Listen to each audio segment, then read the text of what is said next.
Hola, bienvenidos a todos y todas a una nueva aula abierta del programa de aulas abiertas de la carrera de Artes Visuales de la Pontificia Universidad Católica del Ecuador en Quito. Hoy es una aula abierta especial, es una aula abierta que organizamos en conjunto. Hola, bienvenidos a todos y todas.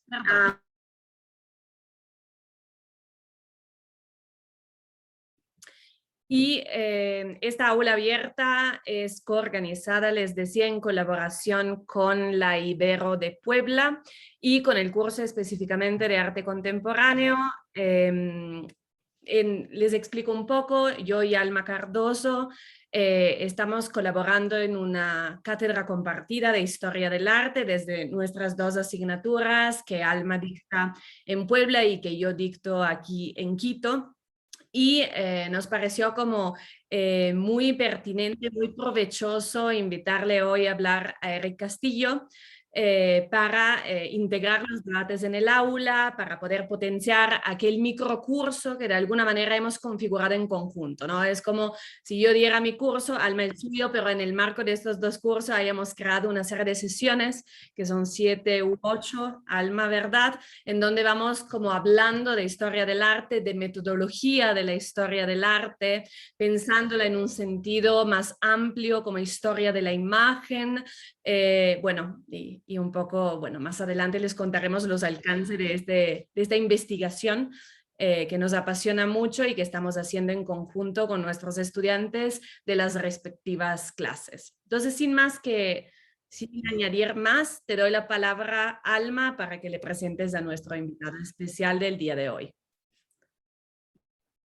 Gracias, Yada. Y pues sí, gracias a todos, a todas quienes nos acompañan, tanto aquí en el Zoom como quienes están siguiendo la transmisión a través de la live de Facebook de la carrera de Artes Visuales de la PUCE. Y bueno, pues sí, a nosotros nos da mucho gusto continuar con estos programas de aulas abiertas porque sobre todo abren el espacio para que nuestros estudiantes logren también conocer y dialogar con otras voces. Finalmente, pues también la intención de esto es abrir espacios de diálogo, por supuesto que de escucha, pero pues también tener la oportunidad del intercambio.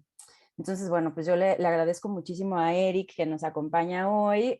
Voy a leer la semblanza de Eric para que también pues estemos todos enteradas pues también de toda la trayectoria súper interesante que tiene Eric y que nos ayuda también a abrir conversación.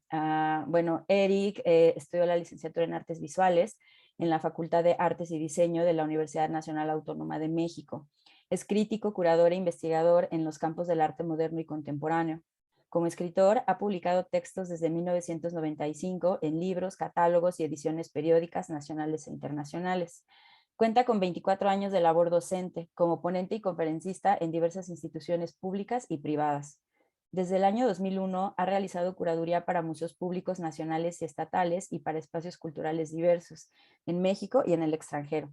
Fue encargado de la coordinación de investigación, documentación y publicaciones en Casa Vecina Espacio Cultural de la Fundación del Centro Histórico de la Ciudad de México en el 2008 y responsable de investigación y curaduría en la Galería Hilario Galguera, México, Leipzig, Alemania, 2009.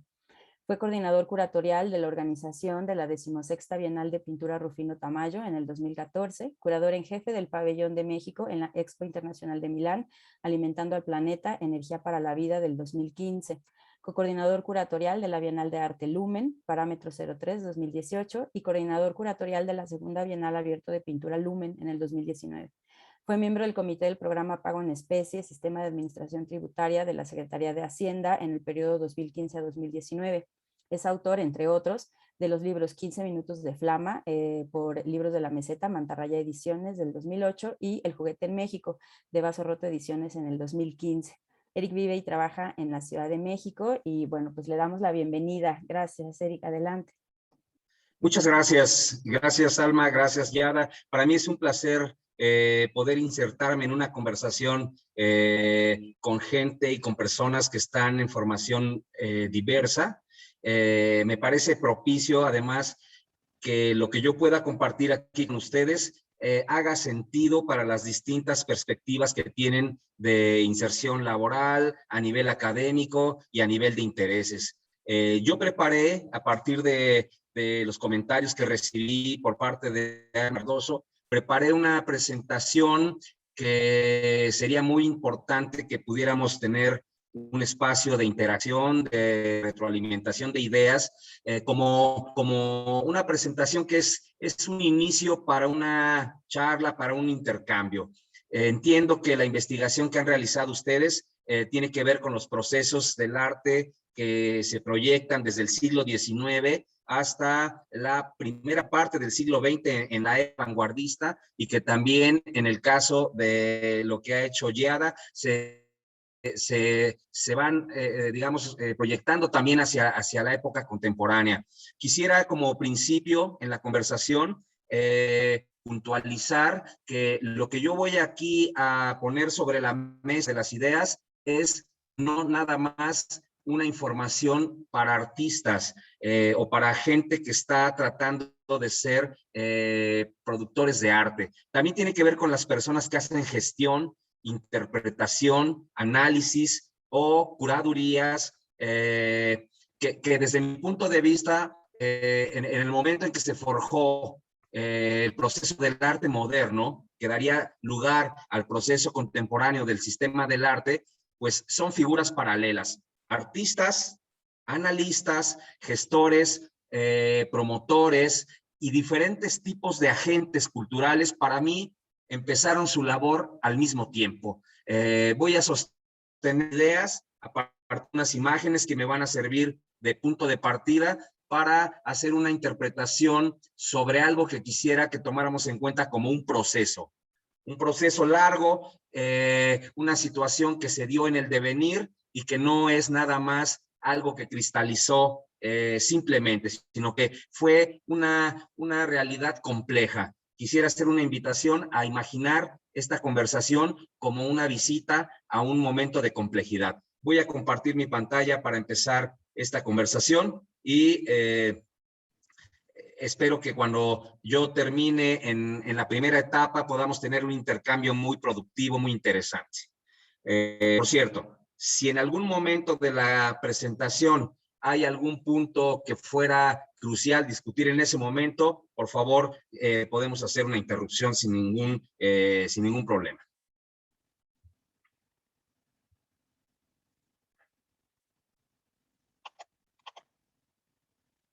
Bien, como ustedes pudieron ver en la información que se compartió a nivel de redes, mi propuesta es determinar algunas preguntas que surgieron a partir del cierre de ciclo de lo que fue lo que se llama las vanguardias históricas artísticas del siglo XX.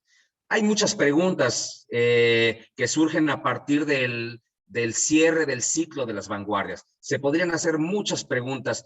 Yo elegí para esta conversación, que es una conversación precisa y que es una conversación concreta y corta, elegí dos preguntas, pero quiero aclarar que hay muchas preguntas. Por ejemplo, en los años 70 del siglo XX, en los años 70 recientes, hubo un interés particular a nivel teórico y a nivel de producción de arte. Sobre todo estoy pensando, por ejemplo, en la revista October, que es un grupo de investigadores en Estados Unidos que se hacen la pregunta de qué va a pasar con todo el conocimiento que produjeron las vanguardias una vez que se cumplió de forma problemática la utopía de vincular el arte con la vida. Es decir, después del fracaso, pero también de la cristalización de la voluntad vanguardista de juntar el arte con la vida, de alguna manera la vanguardia dejó pendientes lo que podríamos llamar cúmulos de ideas, cúmulos de tendencias, logros históricos que se quedaron ahí como en una bodega de la historia y que ya no tenían un sentido para lo que estaba pasando en el arte de los años 60 y 70. Muchas tendencias del arte contemporáneo de los últimos 50 años, de alguna manera son respuestas interesantes, avanzadas, pero también irónicas a todo aquel arsenal de producción artística que se quedó pendiente después del final de las vanguardias. Yo voy a tomar dos preguntas. Entiendo que la gente y las personas que nos acompañan tienen una formación distinta en cierto nivel, pero quisiera dedicarles a todos ustedes el planteamiento de estas dos preguntas. La primera pregunta podría ser la que vemos en pantalla. ¿Qué es realmente eso que llamamos arte moderno? Bueno, quisiera que imagináramos para empezar un proceso temporal que es largo, pero que tampoco es tan antiguo.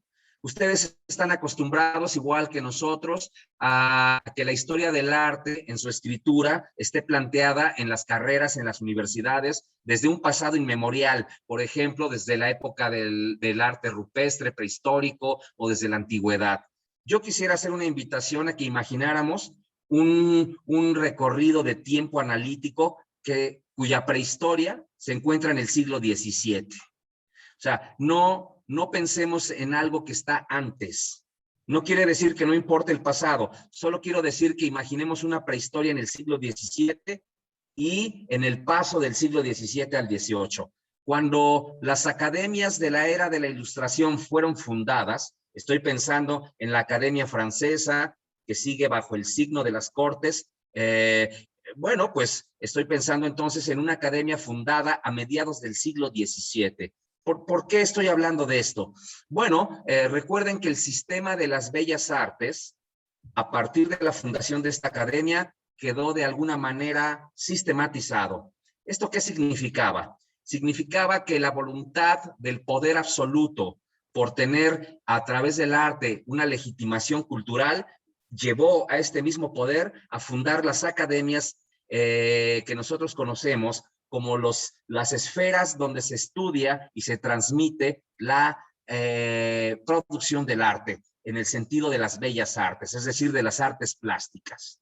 Esto empezó en Francia a mediados del siglo XVII y de ahí en adelante fueron diseñadas una serie de instituciones que para nosotros todavía son vigentes. Por ejemplo, en la imagen se puede ver que cuando la academia trasladó su operación a lo que es hoy el Museo del Louvre,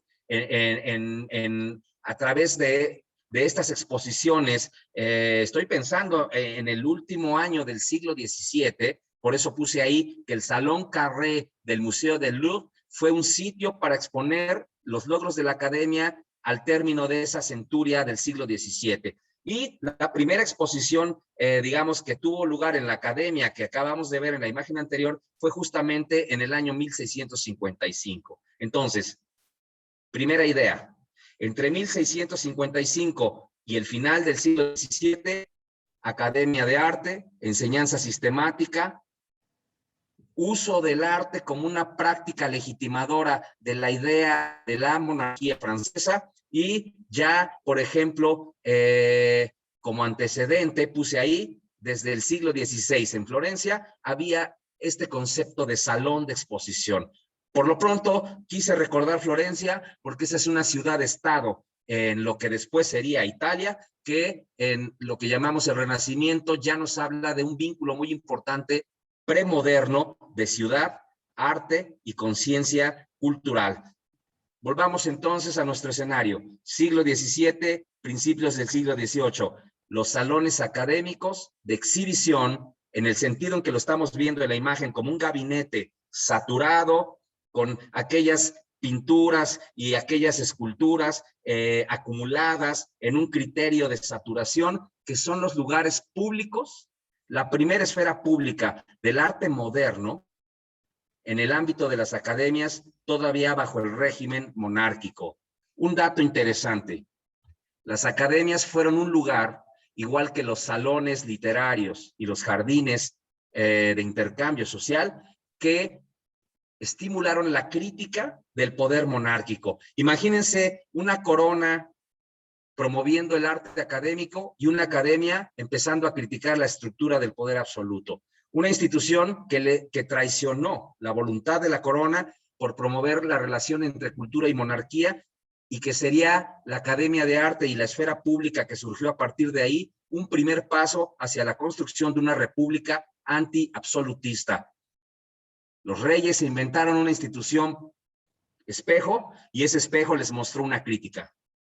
Bueno, lo que empezó a partir de los salones académicos en el siglo XVII y XVIII fue un primer enfrentamiento a nivel del sistema del arte entre las normas internas de una idea del arte y una opinión crecientemente mayoritaria. El público empezó a tener que ver con el arte y por lo tanto se hicieron muy importantes figuras que nosotros hoy llamamos curaduría y que anteriormente se llamaban crítica de arte.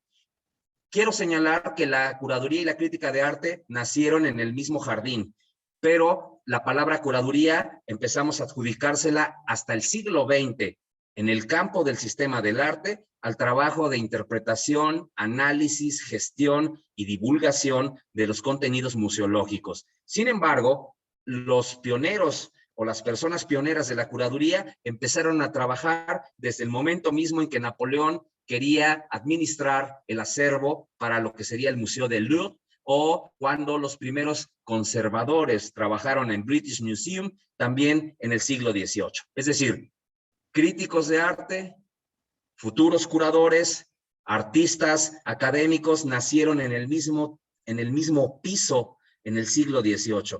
Quiere decir que la historia que estamos contando es una historia, he dicho al principio de la conversación, que tiene su prehistoria en estas fundaciones ilustradas de la Academia Occidental en Europa. Estas academias después van a existir afuera de Europa. La primera academia que es fundada en América Latina, en lo que nosotros llamamos América Latina, es la Academia de San Carlos en el Virreinato de la Nueva España, que sería después el México independiente en los años 80 del siglo XVIII. En el traslado de poder a la Casa Borbónica de la metrópoli española. Entonces, esa Academia de San Carlos, en la que tuvo lugar la primera exposición de arte en el sistema moderno a mediados del siglo XIX, es una academia pionera, como lo fueron las academias europeas, y ahí empieza a crearse un fenómeno muy importante. Esta conversación entre la norma interna del sistema del arte y la opinión pública respecto al arte. ¿Qué hacía falta ahí? El trabajo de mediación de los jurados que deciden qué se expone y posteriormente el trabajo de interpretación que ejerce la crítica de arte. Acuérdense, la crítica de arte es una voz generada por una escritura y un tipo se convierte más bien en un portavoz, de manera tal que el público pueda tener una capacidad de discernimiento.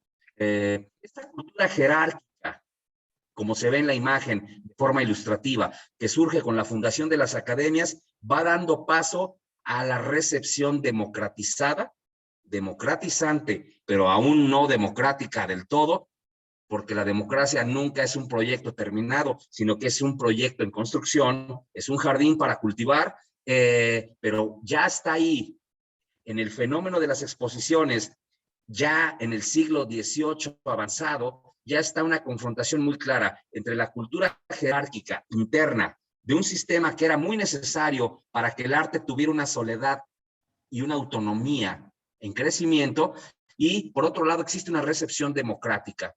Esto me lleva a proponer una frase un poco paradójica, pero que me parece también que puede ser fundante. Yo sostengo que arte público no es el arte que está en las calles, ese es el arte urbano. El arte público es todo el sistema del arte que surge con estas academias del siglo XVII y XVIII, cuyo destino siempre va a ser la recepción pública. Así que el arte que está dentro de las academias, que estará dentro de los museos, y el mismo que aparece en las calles, en las avenidas, en las plazoletas y en los espacios de conmemoración, para mí, desde el siglo XVIII, todo el arte es público. Ahora, mucha producción, y estoy pensando en artistas malditos como Van Gogh, mucha producción que no pudo hacerse pública en vida, por supuesto que alguien va a llevar el espacio. Todos hemos escuchado noticias del tipo, se descubrió una carpeta de dibujos de Van Gogh que fue exhibida, que fue subastada. Al final, hasta el arte más subterráneo siempre va a ser material para ser llevado al espacio público. Yo declaro como una tesis, como una hipótesis sujeta a una discusión, que desde el siglo XVIII, en la influencia occidental y hasta la era global, todo el arte en su producción de alguna manera aspira a estar en la esfera pública. Quizá no en la mainstream, quizá no en la más oficial, pero de alguna manera, aún en el underground más exquisito o sofisticado, siempre hay una esfera pública, un espacio de intercambio. Esto no quiere decir que antes no existiera un tipo de esfera pública, simplemente era distinta. El ascenso del segmento burgués a partir del siglo XVIII en Europa propició un tipo burgués de esfera pública. A eso me refiero. Por eso quise recordar aquí, a partir de una ilustración, entre otras, de la investigación, por ejemplo, de los pensadores de la Escuela de Frankfurt, en este caso Jürgen Habermas, historia política de eso que llamamos opinión pública, pero que está ligado a esto que se llama en el discurso analítico Öffentlichkeit, que si lo tradujéramos al español sería algo así como publicidad, pero nuestra palabra en español publicidad se refiere a una práctica concreta, limitada, y no podemos usar publicidad para hablar de lo que llamamos esfera pública, pero en realidad el sistema del arte emanado de la Academia Ilustrada y que desde ahí hacia adelante va a conformar lo que yo estoy llamando el proceso del arte moderno, es una esfera pública, es un espacio de publicidad. Claro, la publicidad de la mercancía, la construcción del deseo a partir del marketing, la representación del imaginario de la sociedad industrial que produce en serie, eso es otra cosa, ¿eh? Pero la historia de la cultura, de la ilustración hacia adelante, es la historia de un espacio de publicidad.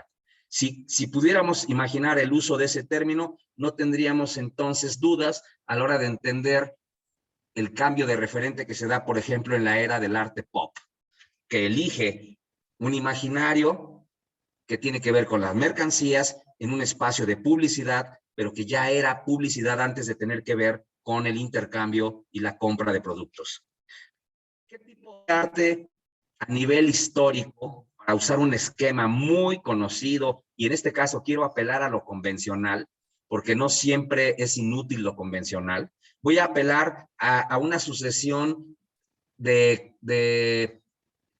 digamos, de determinación de estilos, simplemente para darnos cuenta del cúmulo de conocimiento que tiene que ver con el arte que yo estoy llamando el arte moderno.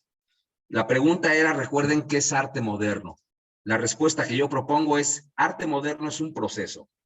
Es un proceso que va, dijimos, desde el siglo XVII hasta el siglo XIX en un punto muy especial. ¿Por qué el siglo XIX? Bueno, cuando revisamos el discurso crítico elaborado por visionarios del tipo Charles Baudelaire, por ejemplo, entendemos que ya se le llama arte moderno. Recuerden el pintor de la vida moderna, por ejemplo, los salones de Baudelaire. Ya la palabra moderno significa muy específicamente un tipo de producción en un tipo de contexto. Bueno, ese proceso que viene desde el siglo XVII y XVIII cristaliza a la mitad del siglo XIX para que pueda entenderse que el arte moderno ya se ve en el espejo y es consciente de su condición de modernidad que, no sé, recordando quizá, estoy pensando en autores como Jean Clair, cuando escribe aquel texto que se llama La responsabilidad del artista, que en español está publicado por la editorial Visor. Jean Clair dice, moderno es actuar de acuerdo al modo, tener los pies en el pasado como referencia, pensando en el futuro, pero sobre todo anclados en el presente. Esta conjunción de la tríada del tiempo, pasado, presente, futuro, que me hace vivir de acuerdo a un modo, a un modelo, en el siglo XIX, en materia de arte, alcanzó su punto más lúcido. Este proceso, entonces, que empieza antes, en el siglo XIX, se puede mirar a sí mismo en el espejo.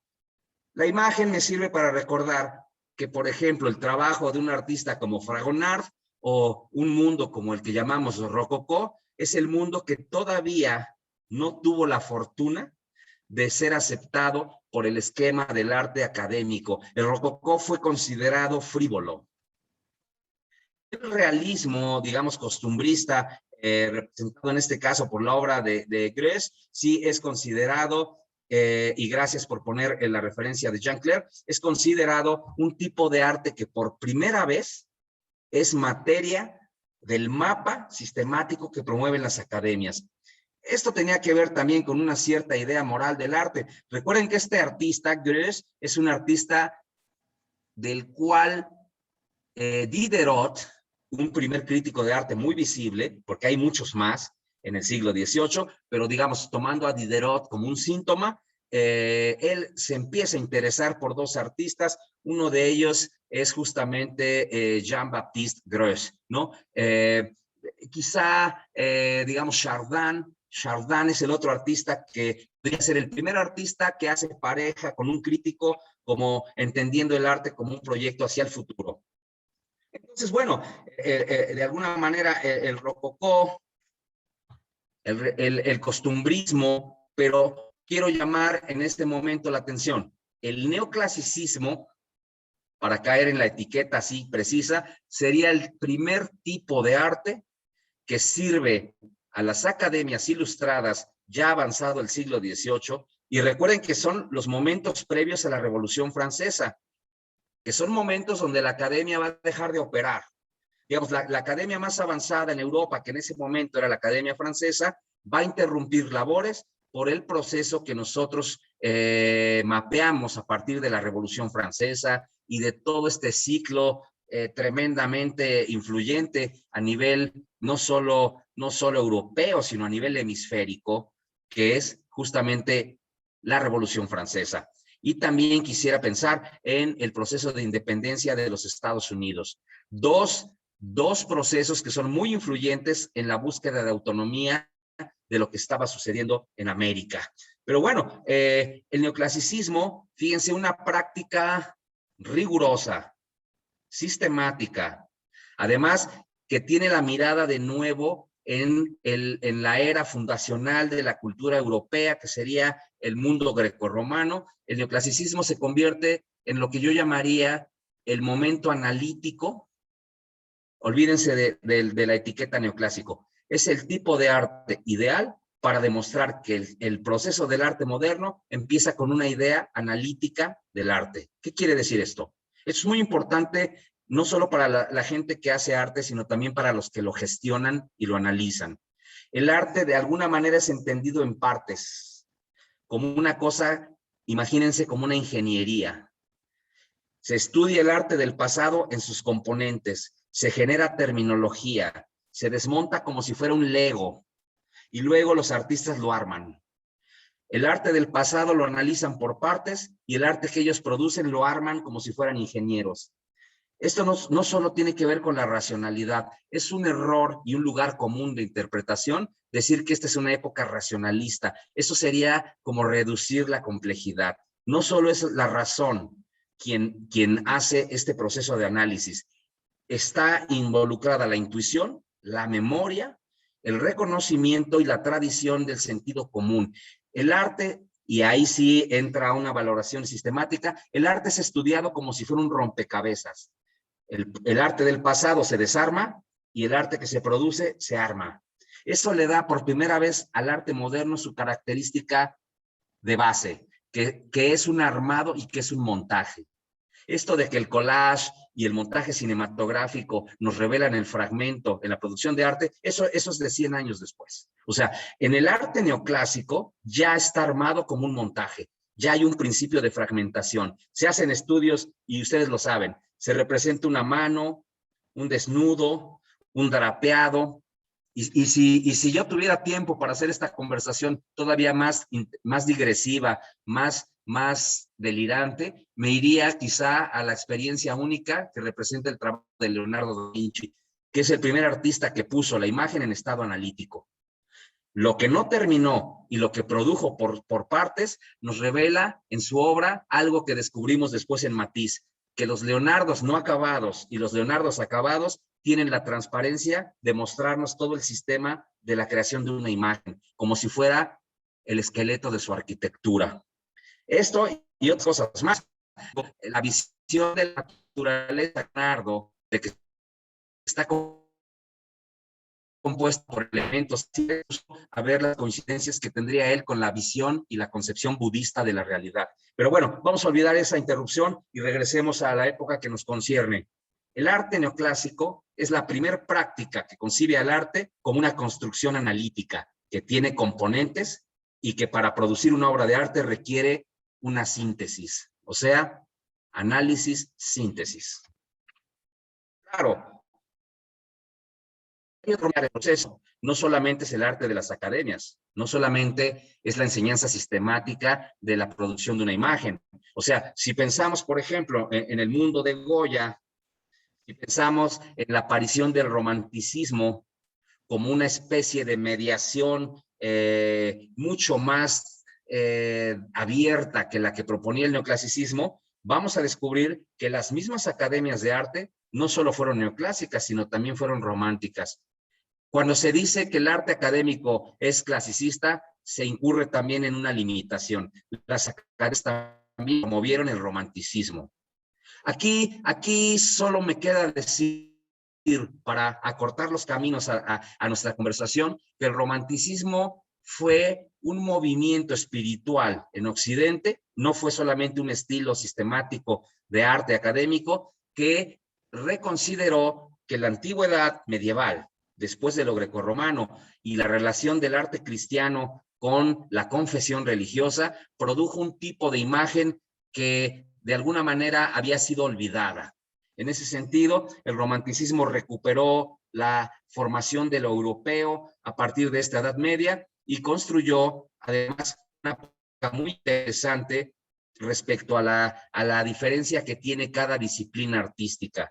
En su lado conservador y en su lado, digamos, avanzado, el romanticismo entendió que además el arte podía tratar sobre lo que estaba pasando en el mundo en ese momento. Fíjense esta ecuación. La crítica de arte tipo Baudelaire, que fue un fanático de Delacroix, es, por definición, el hecho de que la crítica de arte trata sobre el arte contemporáneo a esa crítica. La curaduría no. La curaduría puede ser curaduría sobre el arte antiguo, sobre el arte moderno o sobre el arte contemporáneo. En cambio, la crítica de arte tiene que cumplir una fórmula. No puede no ser un discurso fuera del arte contemporáneo. Tiene que ser un análisis sincrónico a lo que en cada época se llame arte contemporáneo. En cambio, la investigación curatorial sí puede versar sobre periodos distintos históricos y también sobre periodos contemporáneos. Bueno, el arte romántico empezó a abandonar los temas de atrás para poder contemporizar, igual que lo hizo la crítica de arte, una representación que tal vez tenga secretos, tal vez tenga alegorías, símbolos, recurrencias al pasado, pero es un arte que se hace cargo de lo que está pasando en el presente. Yo creo que hoy sería difícil que un artista avanzado o una artista avanzada dijera, no quiero referirme a lo que está pasando en mi mundo. De hecho, después del romanticismo, el reto del arte moderno, tardomoderno y contemporáneo, es cómo le hago para que mi obra tenga que ver con el presente, pero que no se convierta en una crónica de la actualidad, porque para eso existen los medios de comunicación, el periodismo, o como diría aquel texto, la verdad de los hechos ya la sabemos. En lo simbólico necesitamos a veces viajar al pasado para hablar del presente. O sea, la pregunta por la relación entre la imagen y lo que está pasando en el mundo hoy, la planteó por primera vez. Bueno, además de todas esas prácticas, romanticismo, neoclasicismo, rococó, lo que sucedió en el siglo XIX me permite seguir respondiendo la pregunta. Entonces, arte moderno es una situación, es una historia larga, sí. Cuando decimos arte moderno, en mi opinión, estamos hablando de una historia muy larga. Tan larga como podría ser también corta. Dije que tiene su prehistoria en el siglo XVII y XVIII. La conexión, por ejemplo, de la obra de Millet o de la obra de los artistas de Barbizon con el mundo campesino y su renuncia a la experiencia urbana, parisina, también moderna, también completa la modernidad. Esto quiere decir que el arte moderno es un arte que encontró sus referencias en lugares distintos también a la ciudad. Si volviéramos a jugar, a irnos a una arqueología de la escritura de la historia, yo podría decir que quizá la primera obra de arte moderna visible En Europa sería la Divina Comedia de Dante Alighieri, un primer relato políticamente cargado, escrito en un exilio a partir de un ciudadano conectado con una ciudad que es Florencia, que fue obligado a salir de esa ciudad y que al no poder tener una actividad política le contestó al mundo con un poema de 15.333 versos en una lengua que no era por supuesto el latín. Dante construyó una polis, una ciudad de versos en su comedia para poder desquitarse de la imposibilidad de colaborar en la política de su ciudad. Así que la primera obra del arte moderno en Europa es un poema que es una contestación a la nostalgia por una ciudad. No es extraño que artistas como Robert Rauschenberg ilustraran también la Divina Comedia en el siglo XX. Regresando al punto donde hicimos la interrupción, justo en la conexión del arte con lo campesino, en el mundo industrial, tenemos ya esto que yo llamo, dentro del proceso del arte moderno, su punto de conciencia. La conciencia de que el arte es moderno sí se da en el siglo XIX. El proceso arranca, dijimos, en el siglo XVII. Todas estas imágenes que nos sirven simplemente como un anclaje, nos demuestran que cuando el arte moderno supo que era justamente eso, es el momento en que surgió la industria avanzada. Así que el arte moderno se hizo industria cultural desde el siglo XIX. Por eso a veces es divertido cuando alguien tiene la nostalgia de que el rock en los 60 era algo fuera de lo comercial. Por supuesto que el arte era industria desde el siglo XIX. Y las figuras malditas como Van Gogh, por cierto, fíjense, nació en el 53 del 19 y murió en el 90. Van Gogh nació en el 54 y murió en el 91. Vivieron los mismos años en edad y, como diría aquel estudioso de las vanguardias, Mario de Micheli, son los dos signos de la crisis. Fíjense que Van Gogh, contra lo que se piensa, era un artista que sí quería exponer, que en Arles quería poner una comuna de artistas, empezando con la labor de él y de Gauguin, que pintó los girasoles para que pudiera el Gauguin tener flores en la pared, justo como en el café de al lado, en esa casa que el hermano Theo le alquiló a Vincent, había girasoles en la mesa, en el café. Él quería que su amigo el pintor tuviera flores en la pared para que pudiera poner su estudio. Van Gogh, que por cierto trabajó vendiendo arte con su familia y que fue despedido por su condición,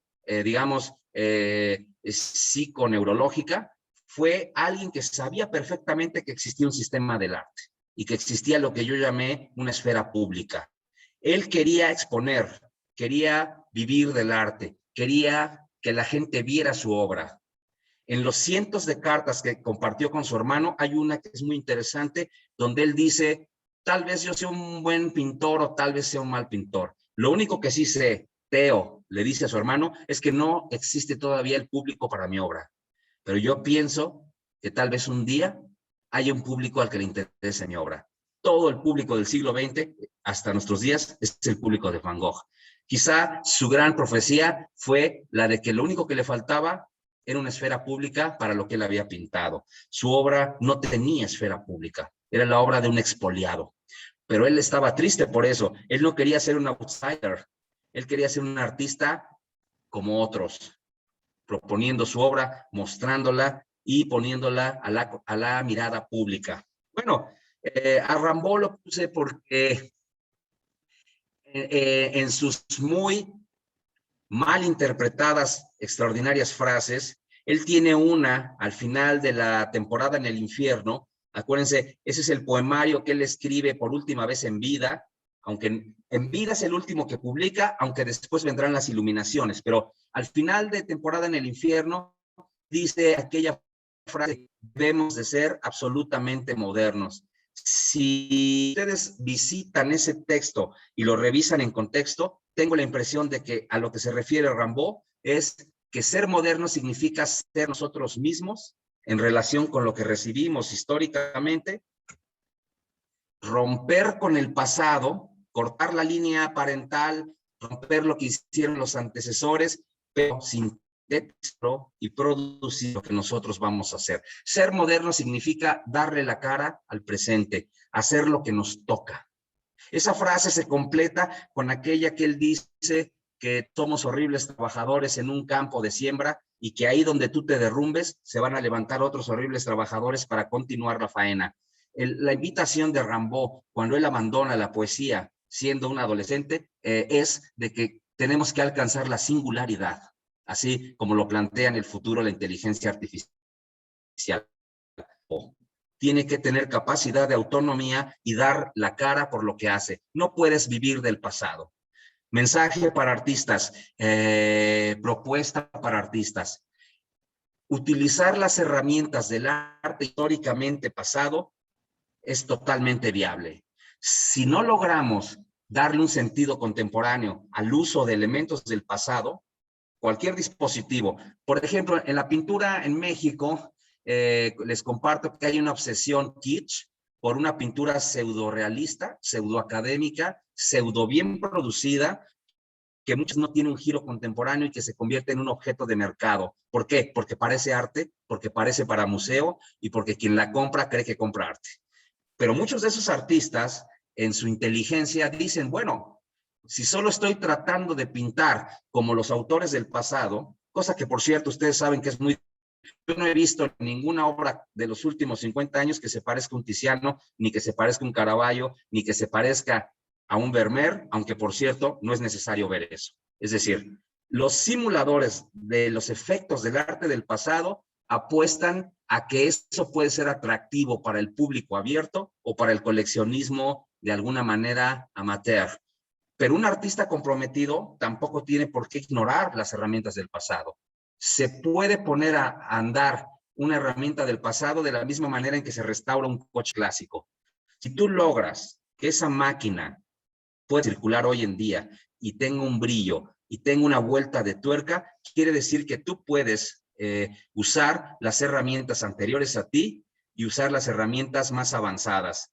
No todo lo más nuevo es lo más útil, ni todo lo del pasado está muerto. Cuando Rimbaud dice tenemos que ser modernos, está diciendo, parado aquí en el final del siglo XIX, sé que puedo mirar atrás, sé que puedo mirar al futuro o mirar aquí.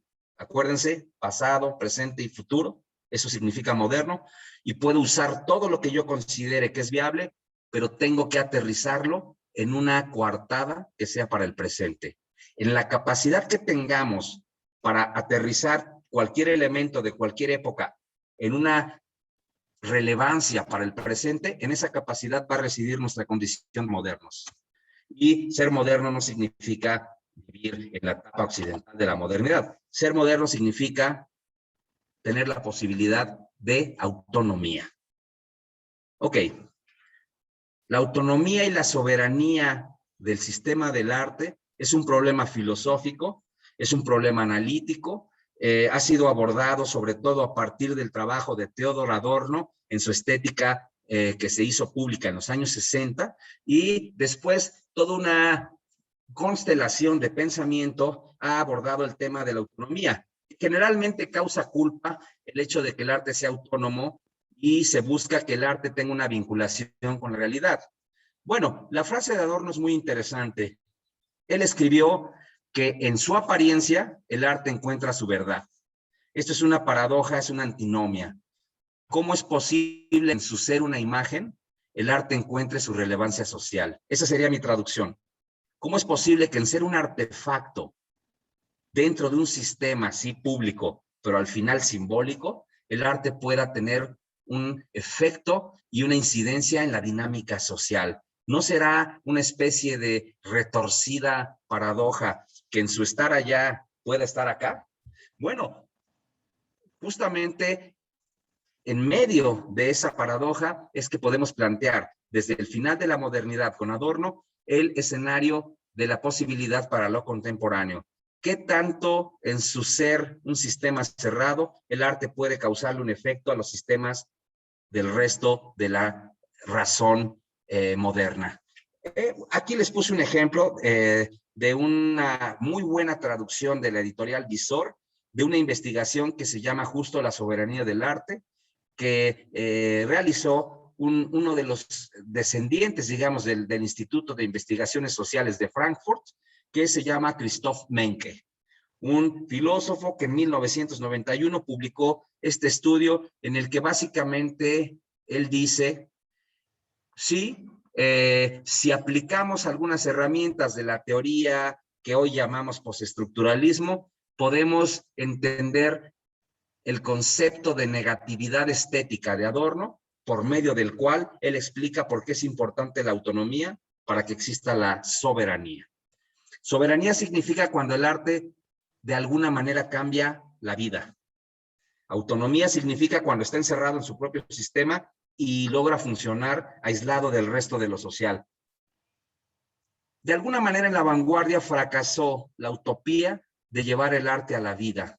Y el fracaso más grande lo pueden atestiguar los artistas del surrealismo.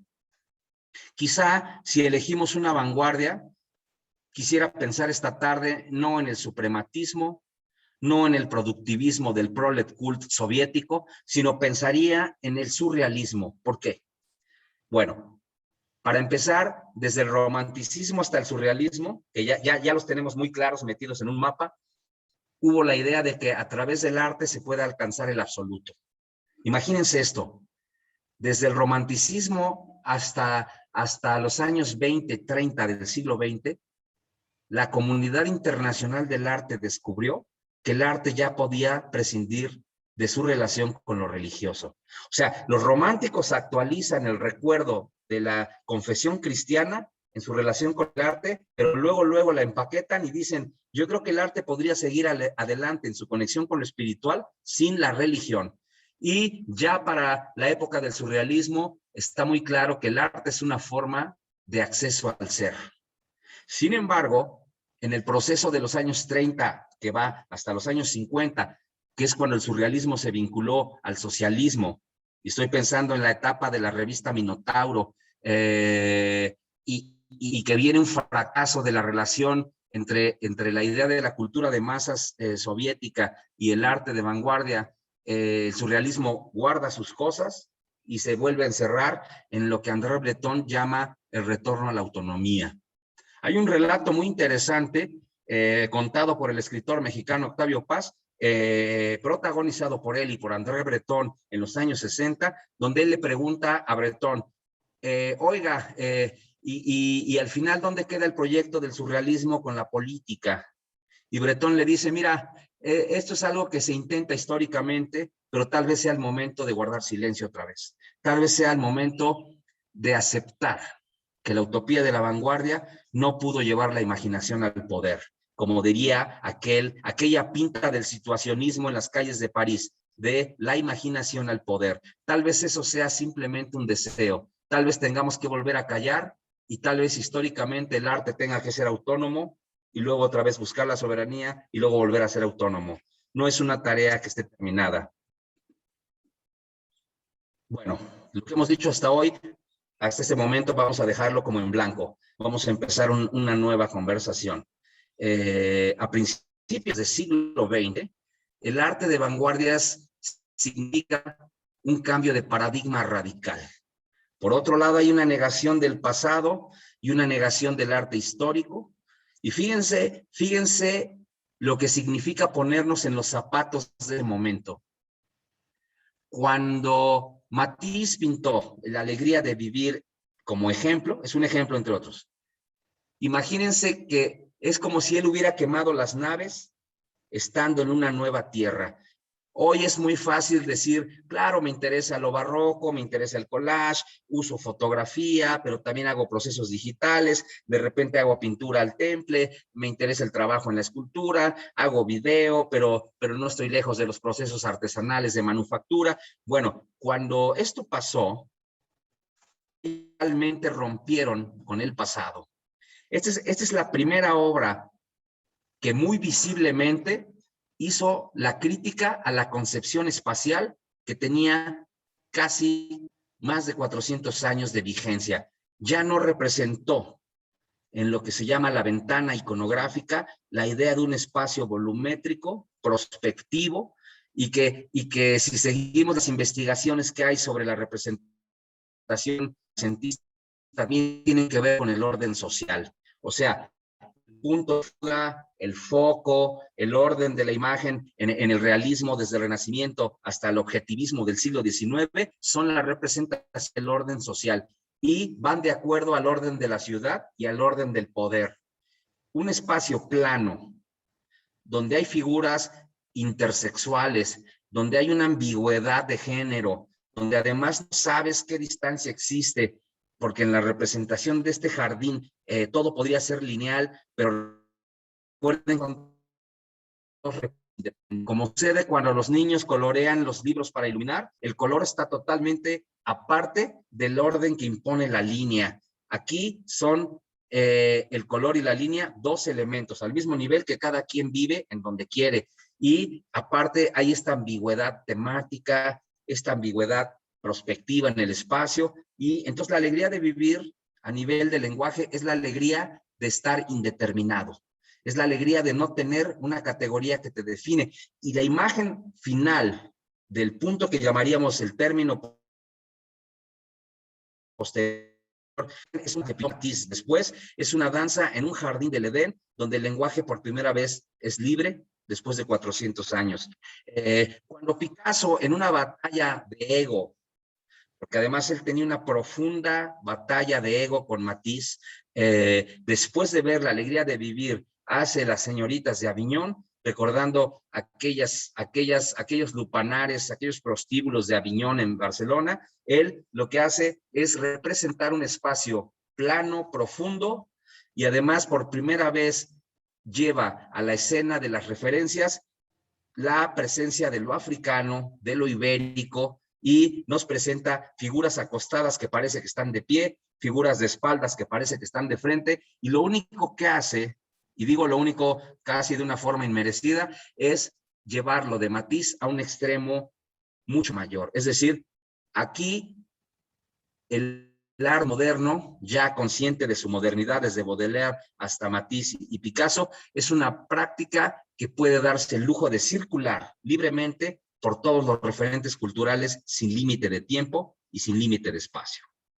Si alguien pensó que el cubismo eran todos los espacios al mismo tiempo y que el futurismo eran todos los tiempos en el mismo espacio, fíjense cómo la vanguardia, aun cuando cancela la importancia del arte anterior a la vanguardia, es una práctica que usa libremente el espacio y el tiempo como herramientas que no tienen límites. O sea, es una cúspide libertaria del sistema del arte que empezó en aquellas academias. Bueno, esta pregunta, que era la más larga de nuestra sesión, la voy a simplemente a terminar con esta revisión rápida, representada por la pregunta que la vanguardia nos planteó. ¿Por qué entonces, desde ese proceso, le llamamos arte a cosas tan diferentes? Fíjense, el arte prehistórico, le llamamos arte sin tener derecho a hacerlo, representa una práctica, como se ve en esta imagen, que fue producida entre un periodo de hace 100,000 a 20,000 años, antes de nuestra época, que no tiene nada que ver con lo que llamamos arte, pero que tiene que ver con el devenir de los procesos mentales, y fue a partir de la vanguardia que a esto se le llamó arte. En el periodo histórico inmemorial le llamamos arte a los objetos del estudio etnológico y del estudio arqueológico. Pienso no solo en Picasso, piensen en quien ustedes quieran. O sea, podemos pensar incluso en Matías Geritz, o en Rufino Tamayo, o en Osvaldo Guayasamín, o en Wilfredo Lam, o podemos pensar en cualquier apropiación vanguardista como la de Henry Moore, de cualquier proceso del arte que coincide con las culturas históricas. Y le llamamos arte prehispánico, arte precolombino, a estas formas de producción que tienen un contexto distinto y que no es un sistema del arte académico, moderno, sintético y analítico como el que yo comenté. Por cierto, el sistema del arte moderno con sus procesos de análisis y síntesis no puede, digamos, tener la exclusiva de lo que es artístico. Cuando digo que esto no era arte, no estoy diciendo que sea peor o mejor, simplemente era otro sistema, era distinto. Bueno, todo lo que ocurrió en el arte histórico, desde las culturas del mundo hasta el proceso de la Edad Media, y piensen que, por ejemplo, el Duomo de Milán se construyó durante 600 años. Todo lo que pasó en ese arco de tiempo nosotros le llamamos arte. objetos de culto, de museo, y por eso reproduje la pieza con todo y su marco, aunque la foto en realidad debió haber reproducido incluso el espacio del museo. Objetos de culto que han sido espectacularizados, fetichizados, y que por supuesto tienen un valor que ha cambiado a través del tiempo, que han sido importantes de una manera y luego importantes de otra manera, y que su lectura ha variado a través de tanto tiempo, les llamamos arte. De repente decimos que algo de hace 20 años no es arte, cuando algo que tiene más de 500 años es arte. Es decir, esta licencia para llamarle arte a cosas tan diferentes nunca había tenido lugar antes de la vanguardia. Por otro lado, dije, la vanguardia fue intolerante con el arte anterior a ella. Y sin embargo, es el periodo que nos permitió llamarle arte a todo lo anterior a la vanguardia incluida. Curaduría, crítica, gestión, arte, la gente que estamos aquí conversando. Una herencia de la vanguardia que está viva, más allá de sus fracasos, es que nosotros tenemos un arsenal, un stock, donde podemos llevar a la mesa de nuestro sistema lo que queramos. La vanguardia nos dio libertad, y en este proceso histórico muchas cosas dejaron de ser ciertas, pero lo que no dejó de ser cierto es que nosotros tenemos a la mano todo este eros, todo este corpus, del cual podemos agarrar lo que sea, como cuando nos abren un templo y nos podemos llevar lo que sea, pero hay una responsabilidad. La responsabilidad es cómo hacer, cómo aterrizar todo este cúmulo de tiempo y de espacio en un sentido para el presente. Esa es mi invitación del día de hoy, y con esa voy a abrir la interacción. ¿Qué tanto somos capaces de aterrizar aquí y ahora, en el aquí y ahora de cada uno de nosotros, cualquier contenido de cualquier época? El concepto de arte contemporáneo es muy aburrido, es muy limitado, el que ha sido consensuado a nivel global. De verdad, después de la vanguardia tenemos disponible toda la historia. Lo único que tenemos que hacer es justificar para el presente cualquier uso que hagamos, remoto, cercano o relativamente actual, de cualquier tecnología, de cualquier artefacto. Aquí estamos viendo las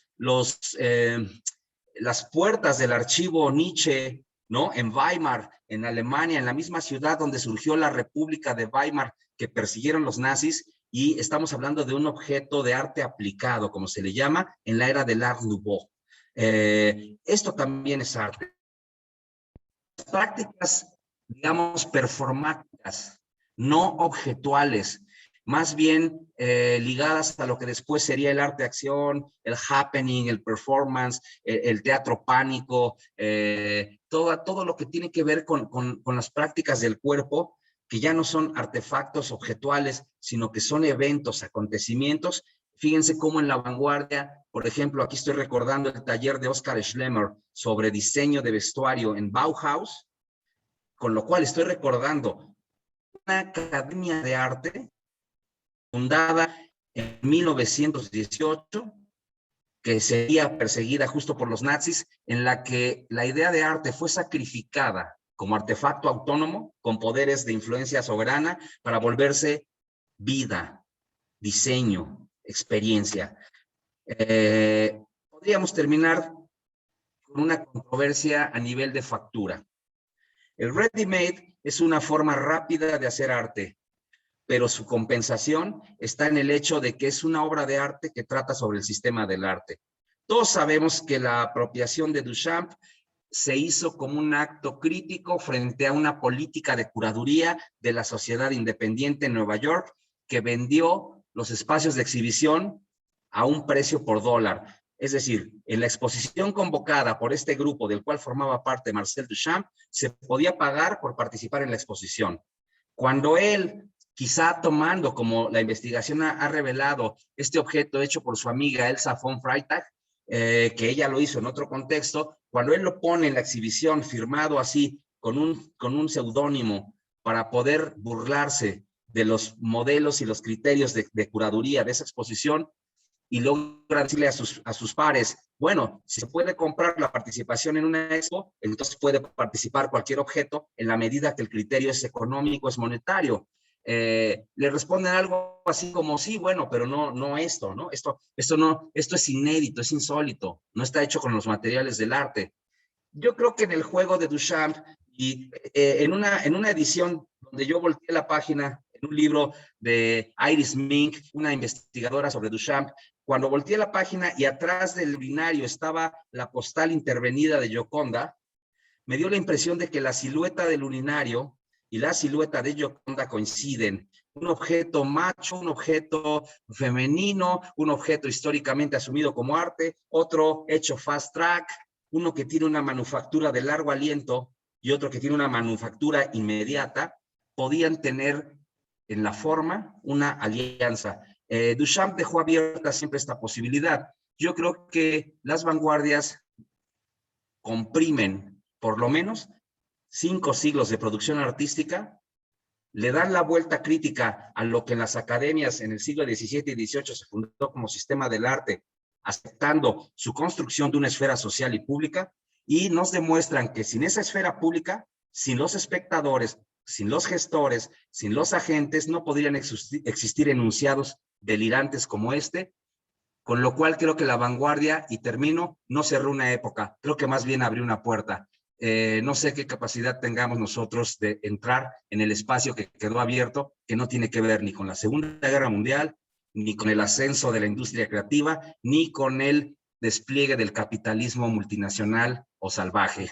Eso es lo que yo tenía para compartir con ustedes y por favor, adelante.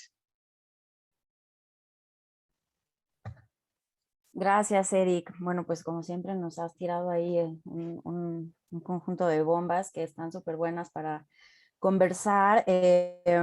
Quizás logremos tocar algunas, mientras, bueno, pues invitamos a quienes nos acompañan en la sala y quienes están también en redes sociales, pues a escribir sus preguntas para que les podamos dar lectura, y bueno, pues también si nos da tiempo en algún punto quizás que puedan hacer los estudiantes, las estudiantes también sus preguntas a micrófono abierto. A mí, bueno, en lo que van pensando todos los demás, qué hacer, qué decir, cómo abrir la polémica, algunos temas que a mí me gustaría, digamos, como volver a traer, ¿no? De lo que ya has comentado tú, es, bueno, en primer lugar, efectivamente, lo relevante que es considerar que un acercamiento a la historia del arte moderno o en general, pero especialmente el moderno, pues implica pensar en este proceso completo donde son una serie de agentes los que intervienen. Es decir, que para estudiar el arte, la historia del arte, necesitamos estudiar el sistema del arte, eso, en esos entrecruces. Y creo que esto, aunque suena de pronto evidente, ¿no? Al menos como lo he dicho yo ahora, creo que de pronto a los actores contemporáneos de diferentes regiones, al menos me atrevo a hablar por México, por Puebla, donde estamos nosotros, de pronto se olvida, ¿no? Que para pensar en precisamente impulsar el trabajo artístico, necesitamos también considerar en todo este entorno, ¿no? Del espacio público, de la esfera pública, y también cuestionar y empujar a los agentes que intermedian precisamente cuál es esa responsabilidad a la que tú también has apelado, ¿no? Creo que esa es una deuda en la práctica, ¿no? Que muchas veces obviamos. Entonces, bueno, pues esa parte creo que me gustaría como empezar por ahí, y también, digamos, ya en un término más, como que me causa duda, que a lo mejor después de la ronda de preguntas, si tú quieres en algún momento abundar sobre ello, me parece muy interesante. O sea, cuando planteas este debate o esta diferencia, esta distinción entre arte público, ¿no? Denunciando, bueno, pues que efectivamente una característica del arte moderno es ser público y estar sujeto a la discusión y construirse simbólicamente en colectividad. A mí me surge inmediatamente esta duda, este debate, ¿no? También, bueno, ¿qué tipo de esfera pública es el que producimos ahora, que ha orillado a muchas prácticas herederas de la vanguardia, ¿no? Y que se manifiestan sobre todo en los entornos urbanos a eso, ¿no? A renunciar o a no estar, porque el sistema del arte, tal como lo tenemos ahora, tampoco da, ¿no? Para sostener eso, y que además cuando cuando las asume, parece que las fagocita, ¿no? O sea, hay como una tensión entre esta idea que tú has planteado de arte público y esta idea de arte urbano, ¿no? Donde, no todo el arte urbano, por supuesto, pero gran parte del arte urbano, pienso sobre todo en los trabajos, no sé, en las cosas que suceden ahora en las marchas feministas, por ejemplo, ¿no? Pues tiene un componente político que podríamos pensar, ¿no? En esta idea rota de arte, ¿no? Que también lo leemos desde ahí, pero que su relación con la idea de lo público y del sistema público del arte está, no sé, no sé cómo llamarlo, si rota, ¿no? Rota. ¿no? Entonces, esa parte me parece muy interesante, ¿no? Si en algún punto después quieres como volver a ello, me parecerá maravilloso. La otra cosa que a mí me parece muy interesante es cuando hablas del montaje neoclásico, ¿no? Creo que me ha parecido súper interesante porque efectivamente ahí hay un ensamblaje, ¿no? De imágenes y habla de es como que es importante considerar el proceso de factura, ¿no? De esas imágenes donde ya se denota una articulación moderna. Fíjate que rápidamente, lo que se le criticaba a Jacques-Louis David en su tiempo era que era un poco rígido. Era como si el público de su época se diera cuenta que estaba armado. Sí, justo a eso Tremendo. quería yo ir, justo a ese punto quería yo ir, porque claro, una de las imágenes que a mí más me hacen dar cuenta, ¿no? De esa modernidad de la imagen, de la construcción de la imagen, es el desayuno sobre la hierba de Manet, ¿no? Que es un ensamblaje. Lo mismo que hace, no sé, en algunos puntos Gauguin, ¿no? En el Cristo Amarillo, o sea, son ensamblajes.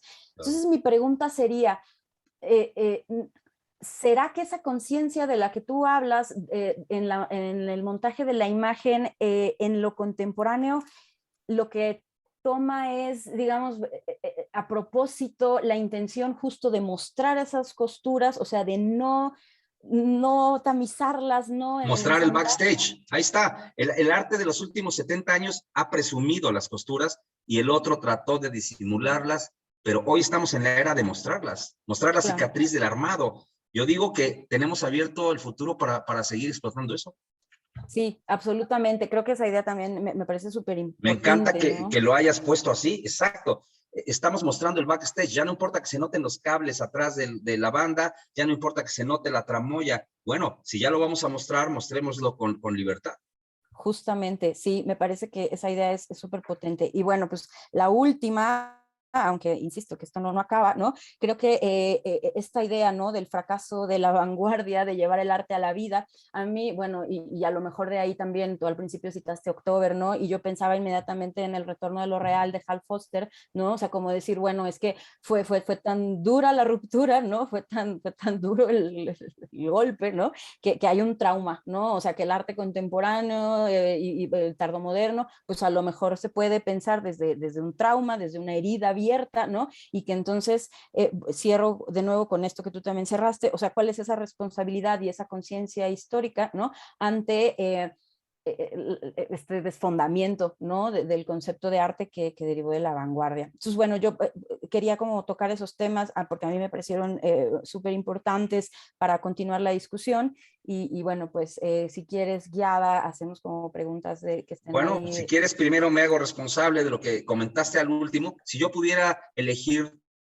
de lo que nos acabas de compartir, me quedaría con lo último, que creo que es lo más interesante para lo que quiero decir, que es de qué manera después de la catástrofe o de los ciertos fracasos de la aspiración de vincular la dinámica social con el sistema autónomo del arte, ¿qué es lo que se abre para el tiempo presente? Yo diría que poder lidiar con la existencia de un mercado de mercados del arte, que no es uno solo, poder lidiar con la falta de normas que existen, con la espectacularización que existe de este sistema, poder lidiar con la industria del entretenimiento de masas, poder trabajar con lo pop, con lo que se llama de sublimación y con la nostalgia por la parte culta, hermética, polisémica de la vanguardia. Creo que poder lidiar con eso, cada que un circuito cultural en un lugar recóndito o en una metrópolis pueda lograr lidiar con algunas de estas variables, creo que esa es una de las bellas formas de hacerse responsable del devenir histórico. En la medida no en que un tipo de arte, no un tipo de arte, no un tipo de formación, no un tipo de agente cultural. La colaboración en una red de agencia cultural que logre lidiar con mercado, espectáculo, crisis, nostalgia, derrota, belleza, poder, conocimiento, análisis, entretenimiento, imágenes cautivas por síndrome de Estocolmo, de la violencia, del desastre, que en lugar de criticarlo, terminen por legitimarlo, y aún así producir arte como sistema de conocimiento, me parece que eso sería una oportunidad para cualquier escena cultural. Aquí hay algo en el chat, dice, como dirían los locutores de radio, me interesa valorar el rol del arte moderno, no solo como un dislocador del tiempo, dice Julio José Méndez, sino también como constructor del mismo. Pienso, como lo sostienen Mirko Lauer, Yvonne Pini o Bessler, es mucho para la construcción de nuestras identidades culturales latinoamericanas, y justo el arte contemporáneo se encuentra en esa reconstrucción del tiempo moderno. Exactamente, dislocación, reconstrucción, reconsideración. Quizá ahora que leo esta muy interesante aportación, me viene la idea y se las pongo ahí. Ustedes, por supuesto, sabrán cómo modelarla. Esto que llamamos sistema del arte contemporáneo podría ser quizá un laboratorio de ideas, de prácticas, de formas de dislocación y de vías para tomar decisiones. Es un laboratorio, es un campus. Aquí hay otro chat, voy a leerlo.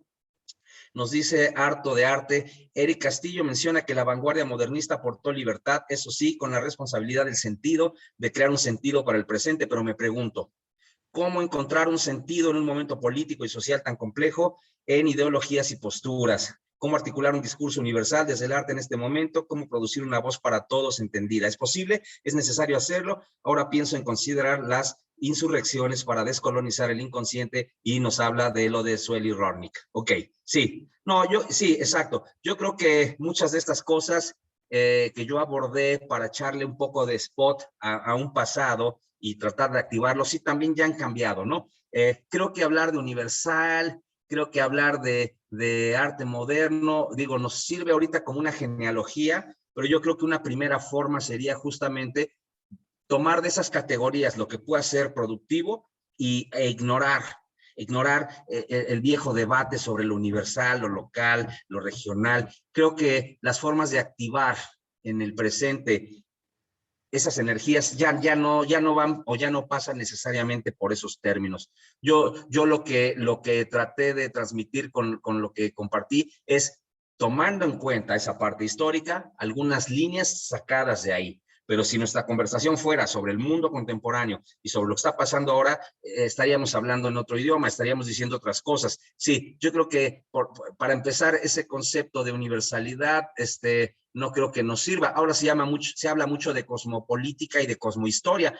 A lo mejor son conceptos que, sin abundar más para no quitar tiempo, solamente los dejo ahí para hablar de cómo sostener discrepancias con lo universal sin caer en lo meramente regional. Cosmohistoria, cosmopolítica, a lo mejor tampoco son tan nuevos, pero sí son del espacio contemporáneo. A lo mejor recurrir a la investigación de esas categorías nos podría dar una respuesta, entre otras muchas. Eric, aquí tengo otra pregunta del Facebook de Diego Villavicencio, que dice: buenas tardes, buena plática, saludos.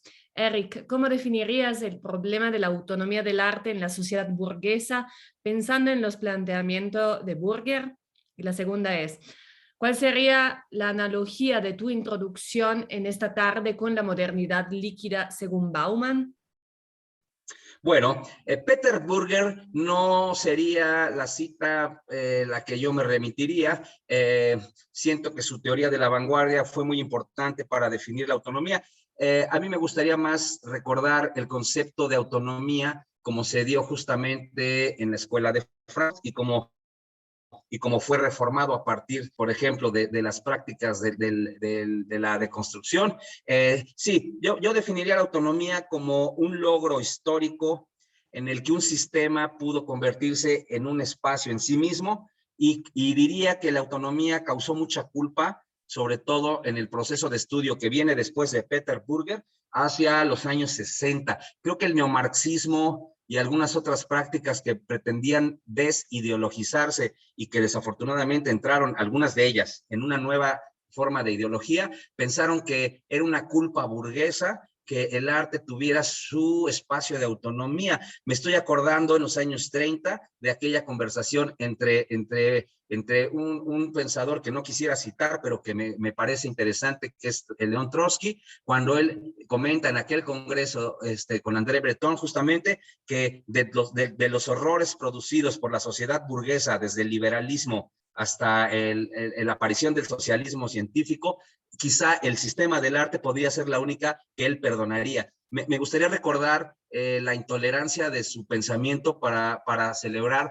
que nos dio el placer de perdonar, aunque fuera la producción del arte, como uno de los logros de lo que él consideraba la putrefacción burguesa. Por cierto, un proceso que tardó más en pudrirse que el Ejército Rojo. Pero ya entrados en la revisión crítica de la autonomía en el tiempo posterior a la Segunda Guerra Mundial, es un concepto que fue buscado hasta cierto punto para poder dar el salto a una incidencia con la dinámica social. Pero, por ejemplo, Christoph Menke dice en este libro que les presenté, la crítica social y política que un ciudadano o que una ciudadana hace del mundo no quita que siendo artista o no, la pueda hacer en otro campo. O sea, tal vez le hemos pedido al sistema del arte una cosa para la cual históricamente no ha estado capacitado. Tú puedes ser artista y ser activista. No tienes que ser activista siendo artista. No tienes nada más que ser activista a través del arte. Se puede ser activista sin el arte. Se puede ser activista con lo estético de tu lado. Se puede utilizar la imagen, y me gusta mucho el enfoque que tienen de estudiar la imagen y no solo la historia del arte. Y no me refiero a los estudios que se llaman estudios de imagen, que ese es un campo también muy definido. No tiene que estar el arte involucrado en la crítica social. Tal vez lo que hace el sistema del arte en su diversidad, y me voy a atrever a equivocarme hablando en general, tal vez lo que hace el sistema del arte en relación con la crítica social no es lo que otras formas de activismo y de crítica social, utilizando otros sistemas de lenguaje y otros modelos de práctica, puedan lograr. Tal vez queremos estar estirando la liga demasiado. No sé si tenemos esa nostalgia. Yo, si lo dijera en términos personales, me gustaría ser artista y me gustaría también ser activista, pero no necesariamente tendríamos que juntar esas dos cosas. Aquí hay un comentario justo de Alma, nos dice, aquí está, nos comparte el manifiesto por un arte revolucionario. Ahí está lo de Trotsky, muchas gracias. Exactamente, ahí Trotsky entendió que la búsqueda del arte como propaganda por parte del Congreso del Partido Comunista era quizá un exceso, que el aspecto liberal burgués de entender al arte como en su autonomía lo hacía funcionar mejor que si lo ponemos a hacer propaganda. Quien revise lo que escribió Bolívar Echeverría, un pensador importante en el campo latinoamericano, ustedes saben, lo que escribió Bolívar Echeverría sobre el ensayo de Walter Benjamin de la obra de arte en la reproductibilidad técnica, es muy interesante porque ahí él habla de la agenda que tenía Benjamin para hacer la crítica del uso propagandístico del arte a partir del Partido Comunista, cómo él se distancia de esto, cómo a la vez no toma el concepto burgués de autonomía, y si se dan cuenta el tema del aura y todo eso, es el análisis de Benjamin para el final de la autonomía. Y cómo él esperaba que en una cultura de masas democrática, comunista pero democrática, porque él era un comunista libertario y no un comunista estatista, él pensaba que en un comunismo libertario habría una cultura de masas que se merecería un arte no autónomo, pero que si tenemos que aceptar el arte como autónomo, pues pensemos en él como un sistema blindado y no un sistema entregado a una desublimación en una industria del entretenimiento. Bueno, esas preguntas quedan ahí para la historia, ¿no?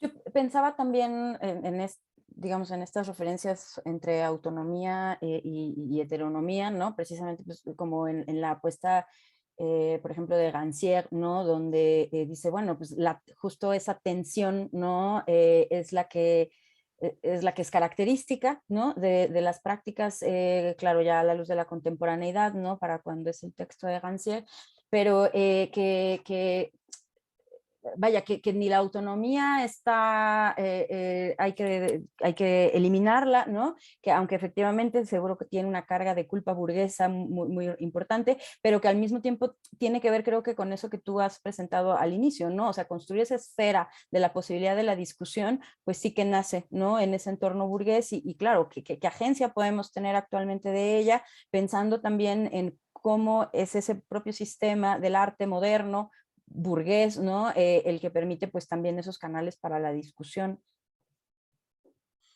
Claro, claro. O sea, la construcción de la esfera pública democratizada del arte costó mucho. Ahora está en ruinas. Nos quedan 3 cosas de esa.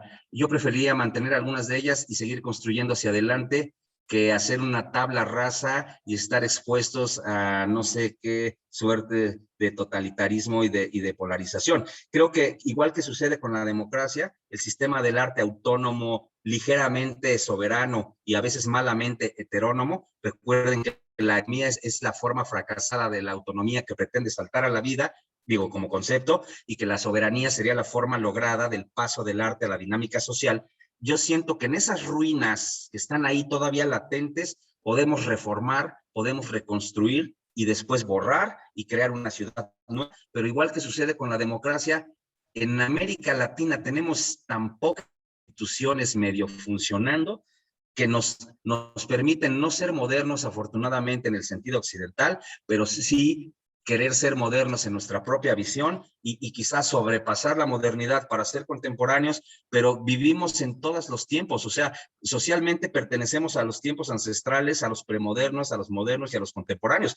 Creo que nuestra labor es cultivar un jardín que está puesto en muchas etapas históricas. Creo que los términos no nos corresponden, somos híbridos por naturaleza. Yo haría una invitación al eclecticismo como una forma de recuperación de energías en el presente y hacia el futuro. Muy bien, pues muchas gracias, Eric. No sé si alguien más tenga alguna otra pregunta, algún comentario, si quiere levantar la mano o escribirlo por aquí. Nos quedan unos pocos minutos, pero bueno, todavía podríamos hacerlo. Y bueno, pues sí. Pues muchas gracias. Un privilegio poder compartir algunas ideas. Ojalá que sean sometidas a un collage. Claro, justo, eso es lo que tendríamos que terminar ahora. Pues Eric, muchas gracias por acompañarnos. Como siempre, pues insisto, muy interesante, muchas discusiones que de hecho ahora lo que corresponde es eso, ¿no? Continuar desamarrándolas y además, como tú también lo has mencionado, llevarlas a la práctica, ya sea desde la producción, desde la gestión, desde la curaduría, porque precisamente pues es eso, ¿no? Dar cuenta del proceso y dar cuenta del sistema en el que estamos y que es heredero para bien o para mal, ¿no? De todas esas Claro. problemáticas. Claro, imagínate que eso que decíamos del collage y de David es lo que hacen los cineastas, lo que hacen en la postproducción, los que hacen audiovisual, es pegar, cortar, trabajar tracks sonoros, tracks visuales, postproducción, efectos. Lo que hace la gente que hace audiovisual o que hace industria digital es lo que hacía a su manera el arte neoclásico al principio de esta historia. Creo que si la gente que hace curaduría, crítica y arte hicieran lo mismo, si todos imaginariamente hacen su propia producción, lo que estamos haciendo es pegar, invitar colaboradores, especialistas, proveedores, hacer cosas nosotros, jalar cosas ya hechas, remasterizar. O sea, si nos apropiamos de la libido del montaje, podemos llevar la cultura hacia un espacio transcultural, transidentitario, y no pertenecer, creo que un sueño oscuro de la modernidad sería ya no pertenecer a ningún hemisferio, a lo mejor estoy proyectando mi propia visión, no pertenecer a ningún hemisferio, a ninguna latitud, pero estar parado sobre la tierra donde tú vives, ¿no? Les agradezco, Yada, Luisardi, Alma Cardoso, les agradezco esta invitación. Dice ahí Julio José Méndez, como curadores tejemos intertextualidades, intertemporalidades, sí, como analistas, como curaduría y como crítica, construimos espacios de interacción. Me quedo con ese comentario y muchas gracias a ustedes. Gracias, Eric. Yo creo que nos has dado millones de cosas en que pensar, ¿no? Yo tengo muchísimas cosas anotadas, así que te agradezco muchísimo por tus reflexiones. Espero que los estudiantes sí nos hayan perdido. Al rato pienso que si ahora tienen en la cabeza 150 millones de referencias que quizás vale la pena que busquen, que revisen, ¿no? Y que puedan después como ahí quizás en las clases hacernos las preguntas que en este momento quizás es difícil, ¿no? Activarlas, exacto, activarlas. Claro. Exactamente, exactamente. Entonces, bueno, te agradecemos mucho y esperamos poder conversar en otra ocasión. Por Gracias. supuesto.